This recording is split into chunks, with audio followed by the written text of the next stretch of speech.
اور صادق سنجانی کی کامیابی کا جشن منایا گیا۔ صادق سنجانی نے 48 ووٹ حاصل کیے ہیں۔ یوسف رضا گیلانی ان کے مد مقابل امیدوار پی ڈی ایم کے مشترکہ نامزد کردہ امیدوار صرف 42 ووٹ حاصل کر سکے۔ 7 ووٹ پریزائڈنگ افسر کی طرف سے بتایا گیا ہے، ایسے جو یوسف رضا گیلانی کے حق میں کاسٹ کیے گئے تھے وہ مسترد ہوئے چونکہ ان کو غلط طریقے سے کاسٹ کیا گیا۔ ہمارے ساتھ سینئر صحافی تجزیہ کار شاہزیب خانزادہ، منیف فاروق، محمد سرفراز صاحبہ موجود ہیں۔ شاہزیب بتائیے گا، آج اپوزیشن کے لیے اپ سیٹ ہو گیا، اب وہ جو ایک بیان تھا شبلی فراز صاحب کا کہ ہر حربہ استعمال کیا جائے گا، اس کا سیاسی فائدہ پی ڈی ایم کو ہوگا؟ آگے لانگ مارچ بھی آ رہا ہے۔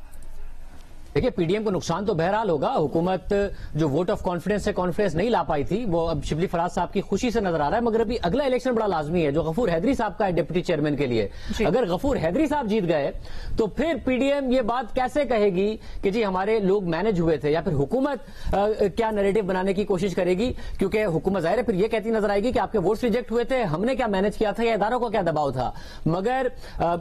پی ڈی ایم یہ بھی کہتی نظر آئے گی کہ جی جو ہوا تھا حفیظ شیخ کے ساتھ، آپ اس وقت کہہ رہے تھے کہ نیشنل اسمبلی میں حفیظ شیخ کیسے ہار گئے جب فوزیہ ارشد صاحبہ جیت گئی، تو ابھی ایک دلچسپ صورتحال بہرحال برقرار ہے۔ اور دیکھیں اب جو شہباز گل صاحب ٹویٹ کر رہے ہیں، مجھے تو لگ رہا تھا کہ حکومت نیریٹو یہ نہیں بنائے گی، مگر جب وہ خود ہی ایکسپٹ کر رہے ہیں کہ اور کوئی خدمت ہے ہمارے لائق جو کیا اس کا بدلہ لے لیا، تو کیا وہ یہ ایکسپٹ کر رہے ہیں کہ جو کچھ ہم نے آپ پر الزام لگایا تھا، یعنی یوسف رضا گیلانی صاحب نے چیزیں مینج کی اور پیسے چلا کر جیتے، وہی ہم نے آپ کے ساتھ اسی طرح کر کے بدلہ لیا ہے؟ یہ میری نہیں سمجھ میں آئی کہ شہباز گل صاحب نے کیا بہت زیادہ جذباتی ہو کر یہ بات کر دی ہے، کیونکہ شبلی فراز صاحب جو بات کر رہے تھے وہ ایک الگ نوٹ پر تھی۔ اب دیکھتے ہیں کہ حکومت کا موقف کیا ہوتا ہے، اور غفور حیدری صاحب کا جب الیکشن ہو جاتا ہے تو پھر موقف کیا ہوتا ہے، کیونکہ 7 ووٹ ریجیکٹ ہوئے ہیں۔ اگر یہ 7 ووٹ ریجیکٹ نہ ہوتے، ایک تو اب یہ آگے بھی دیکھنا ہوگا کہ پی ڈی ایم اس کو جا کر چیلنج کرے گی یا نہیں کرے گی۔ اگر چیلنج کرتے ہیں تو کیا فیصلہ آئے گا، کیونکہ جو دونوں سائڈ کے آرگومنٹ تھے اس میں نظر آ رہا تھا کہ شاید پی ڈی ایم کا یہ موقف ہے کہ یہ ووٹ نہیں ریجیکٹ ہونے چاہیے۔ ایسا نہیں ہے کہ کسی نے دستخط کر دیے ہیں،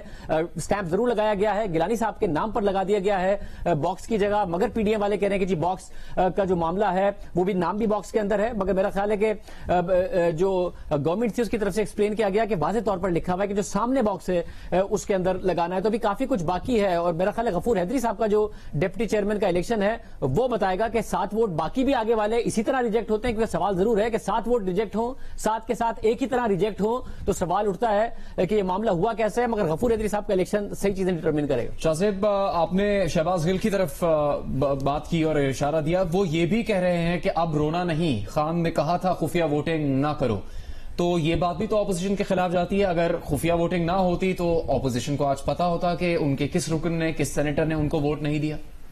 دیکھیے، ایک تو وہ پتا ہوتا، مگر میرا خیال ہے بنیادی جو مسئلہ ہے اس وقت وہ خفیہ ووٹنگ یا اوپن بیلٹنگ کا نہیں ہے۔ مسئلہ یہ ہے کہ سسٹم میں بہت زیادہ خامیاں ہیں۔ اگر صرف اوپن بیلٹ یا سیکرٹ بیلٹ کا مسئلہ ہوتا تو سنجرانی صاحب کیسے سینیٹر بنے ہیں، کیسے آج چیئرمین سینیٹ بن گئے ہیں، سواتی صاحب کیسے سینیٹر بنے ہیں، عبدالقادر صاحب کیسے سینیٹر بنے ہیں۔ تو اگر اوپن بیلٹ ہوتا یہ تب بھی سینیٹر بن جاتے یہ شخصیات، اور الزام تو خود عمران خان صاحب نے لگایا تھا بلوچستان کے حوالے سے۔ تو بنیادی مسئلہ اس وقت سسٹم میں ہے، اوور آل سسٹم کو ریفارم کرنے کی ضرورت ہے کہ صحیح لوگ سینیٹ میں آئیں، پارٹی کے سربراہ کے پاس یہ مکمل اختیار ہو کہ وہ پیسے کا الزام لگائے، اور پھر جو پیسے کا الزام جن پر لگائے وہی سینیٹر بن جائیں۔ اور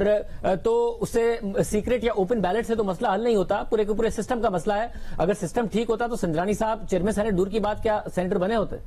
ٹھیک ہے محمل، ناشتے پہ اپوزیشن کے تو 51